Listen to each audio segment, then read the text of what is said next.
Kali ini kita akan menguji hipotesis rata-rata dari dua variabel. Kalau sebelumnya kita menguji hipotesis rata-rata satu variabel yang menguji hipotesis mengenai rata-rata sama dengan suatu nilai, misalnya mu sama dengan 30. Nah, itu kan dari suatu nilai tertentu ya, dari satu variabel atau satu populasi yang mau kita perhatikan. Nah, kalau di sini ada dua populasi yang kita perhatikan. Ya, dua populasi ini nanti digambarkan dalam dua variabel, bisa dalam bentuk kondisi sebelum dan sesudah, bisa memang benar-benar beda populasinya. Kemudian, statistik uji yang digunakan masih sama, yaitu uji Z dan uji T, dengan ketentuannya pun juga masih sama. Ketika sigmanya alias standar deviasi dari dua populasi tersebut diketahui, gunakan uji Z. Sedangkan kalau tidak diketahui sigmanya dari dua populasi tersebut, tidak diketahui, maka gunakan uji T. Nah, ketika uji T, ketika kita melakukan statistik uji T, itu ada yang perlu kita hitung sebelumnya. Ini yang sedikit berbeda dengan pengujian yang sebelumnya ya. Kita harus menghitung dulu S kuadrat gabungan, ini adalah standar deviasi gabungan antara dua sampel. Karena kita nggak punya standar deviasi dua populasi, maka kita akan menghitung standar deviasi gabungan dari dua sampel, di mana dua sampel itu kita ambil dari masing-masing populasi.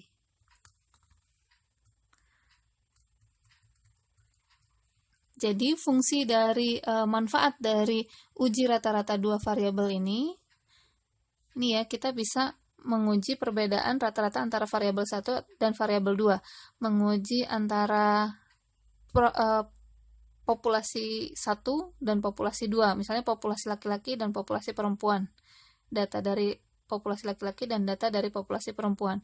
Bisa juga kita membandingkan hasil perlakuan sebelum dan sesudah. Ya, ini dianggap beda populasi ya. Kurang lebih seperti itu.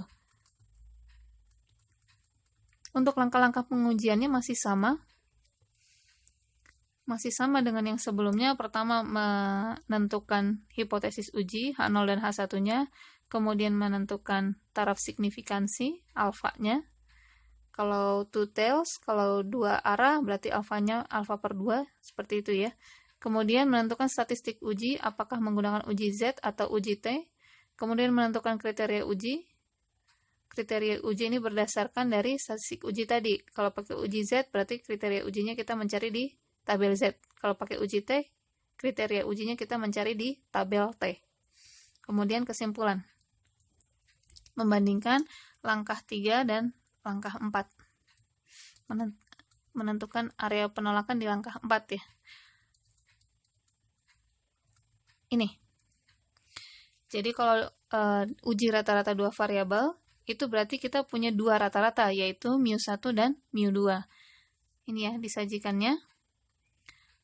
Kalau yang lower tail test, ya, jadi menentukan lower, apakah lower atau upper itu lihat dari H1-nya ya.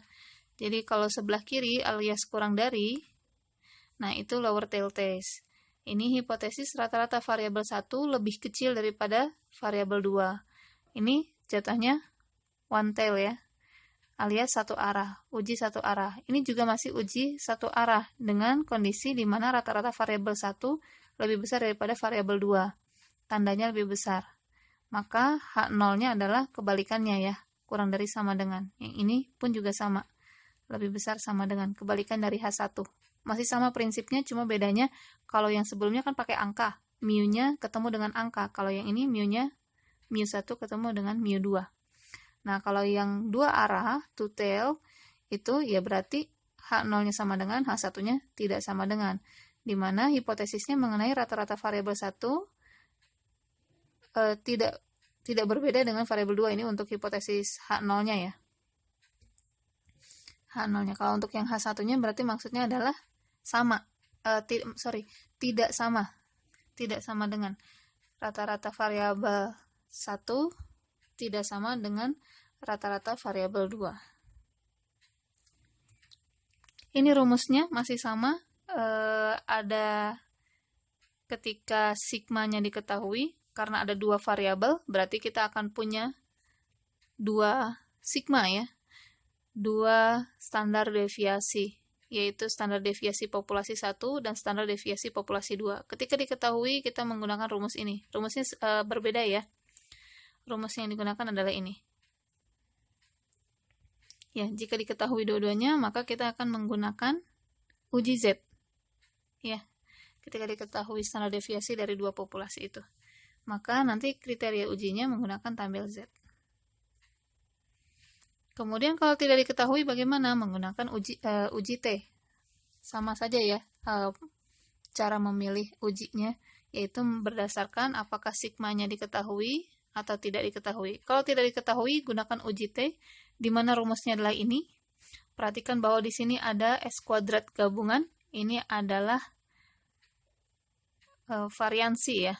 Variansi atau kalau diakarkan, ini kalau dalam akar ya, adalah standar deviasi dari gabungan antara standar deviasi sampel 1 dan standar deviasi sampel 2. Ya. Ini ketika tidak diketahui, maka kita menggunakan simpangan baku atau standar deviasi gabungan untuk mencari rumus ini. Dan jangan lupa, karena uji T, kita harus melihat V-nya atau DF-nya, degree of freedom. Nah, degree of freedom-nya, rumusnya yang ini. N1 tambah N2 dikurangi 2. Atau sama saja seperti DF1 ditambah DF2 gitu ya. Ini disatukan menjadi rumusnya ini. Ini adalah rumus V yang nantinya membantu kita untuk membaca tabel T. Kalau digambarkan seperti ini,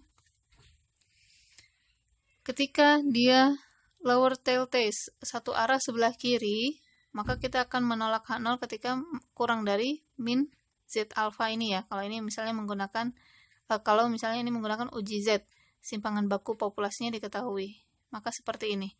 Kemudian kalau sebelah kanan ya, lebih dari posisi daerah penolakannya sebelah kanan, berarti kita akan menolak H0 jika statistik ujinya itu lebih besar dari kriteria uji. Ya. Z-nya lebih besar dari Z alpha. Kemudian kalau two-tail test, sama seperti yang sebelumnya, jangan lupa alfanya dibagi 2. Dia akan menolak H0 ketika masuk yang diarsir ini ya. Kalau kurang dari Z alpha per 2 atau lebih dari Z alpha per 2. Statistik ujinya, hasil dari perhitungan statistik ujinya, kita lihat masuk ke kurvanya bagaimana. Nah, ini kalau untuk simpangan baku populasi tidak diketahui, yaitu menggunakan uji T. Sama ya, kurang lebih seperti ini. Jadi bedanya kalau yang tadi pakai Z, kalau yang ini pakai T, dengan ketentuan kalau uji T itu harus mengetahui DF-nya, degree of freedom-nya, dengan rumus yang ini. Seperti itu ya. Selanjutnya, untuk contoh soal akan kita kerjakan di kertas.